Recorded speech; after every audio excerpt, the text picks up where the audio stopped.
I work for Department of Transportation, specifically the local agency division. I've spent my last 26 years, half of them is in the consultant side, and the other half with WashDOT. Started out as a bridge engineer, and now I am. Part of my work is to assist the local agencies in delivery of projects using federal funding. As some of you guys know, if you use federal money, there's a lot involved, whether it's Buy America, DBE, Title VI, to state a few. So part of my job and my group is to make sure that our agencies that using federal funds meet those criteria and keep that money, which is the most important item. Nobody wants to pay money back. Before we start, I want to ask a question. How do you incentivize asset management? I don't want to answer that question, but I want to tell you a story about Washington State and how we work with the local programs and local agencies. In 2014, specifically the local NHS routes, we have a poor condition rate of 15%, which is actually exceeding our target of 10%. In 2015, when we did the inventory again, it's getting a little better.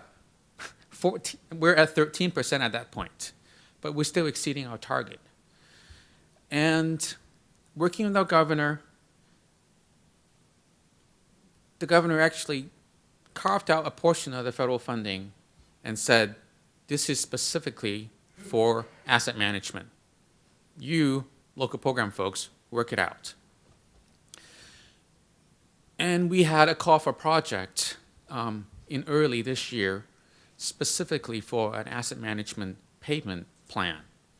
If you, an agency that has an asset management plan and a project, or if you're in the development of your asset management plan, you may not have a solid plan yet, but you're getting there. You're qualified to apply for an asset management for your specific project. And at the outcome of that, we decided to fund that project in 2 rounds. First round call for project was this year, in May of this year, and we awarded 17 projects to 14 agencies for a total of $29 million. And the expectation for that $29 million was to deliver all that in 2 years. This is our first call to project, and we expected to kind of see and feel how it's going to work out. Our current plan is in 2018, we will have another call project, and hopefully more agencies will develop asset management plans and have a way to manage their program. 1, meeting the MAP 21 requirement. 2, at that point, we can help out in focusing on specific projects. I think Nick has a really good graph from Utah saying that wasn't that a 3 times the dollar amount in their program? We want to, as part of the asset management, we don't want to fix it when it is almost failing. We want to fix it while the service life is still intact and prolong the pavement.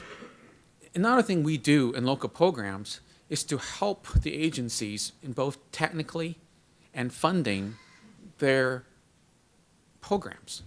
So if you have any questions related to pavement management and actually other related work, such as ADA and others too, we have a branch in our division that specifically provide technical input and technical fundings too. For example, Nick also mentioned LTAP.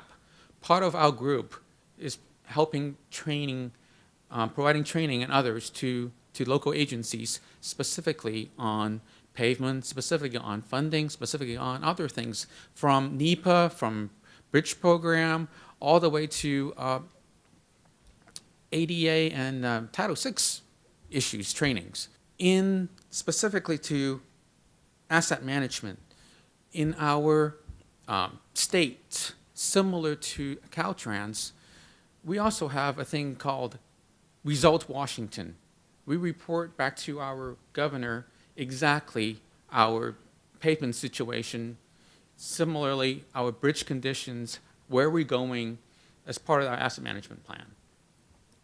So we work closely with their local agencies to help them develop the plan, help them technically answer questions, and in training classes.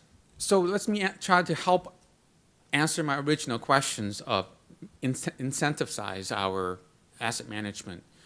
When we put in a program out there, our expectation is our agency either have a management plan or in the development of a management plan so they can get funding for their projects. For the few agencies that don't have a plan, we're hoping that will help them to get to that point, one, again, meeting the MAP 21 requirement, and two, in the process of helping develop a plan. In short, do you guys have any questions related to how we work with the local agencies and how we fund our projects? So I heard a presentation last week that said Washington State DOT is collecting data on the local owned routes that are NHS so that the data will be consistent. Have you had any of the locals request that data and incorporate that into their asset management plan, and any examples of projects coming out of that? I know our county system have had that collection of data and report as a group. No, I have not personally got that request from the locals, but I know there are other mechanisms of reporting that. Dave, do you have anything to add? Yeah, we've had some contact from our local agencies asking for that information.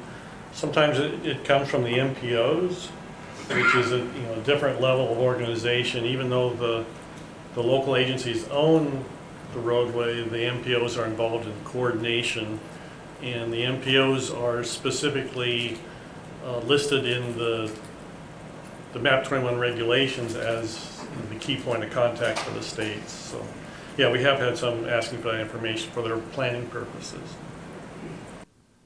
Actually, that's a really good point, and I forgot to mention that, is we do work very closely with our Metropolitan Planning Organization as well as the regional transportation planning organizations. Make sure that they know the rules, they are fully aware of the project they're funding. Last couple of years, I actually seen a lot of projects specifically related to pavement management. In the past, some of the projects generally, widening, but we got more and more pavement-related projects. So to kind of follow up on your question, Greg, the state is collecting the IRI information for the locals, at least for us. I know they do. I think they have them for most of them that have NHS routes. So like for the grant program that was mentioned, we pulled the data that the state had on the IRI that we could use for that, because we don't normally collect that as part of our normal year-to-year operation. So it is available. I think it was 14. I think they ran it again in 16, but those numbers weren't available quite yet, I think, if I'm right. I think we were in the process of processing those data at that time when we had to call for projects. Correct. I think that's the answer we got when we asked for it. Thank you very much, John. The preceding video was produced by the National Center for Pavement Preservation. More information can be found at tsp2.org. That's tsp2.org. Additional support provided by Michigan State University.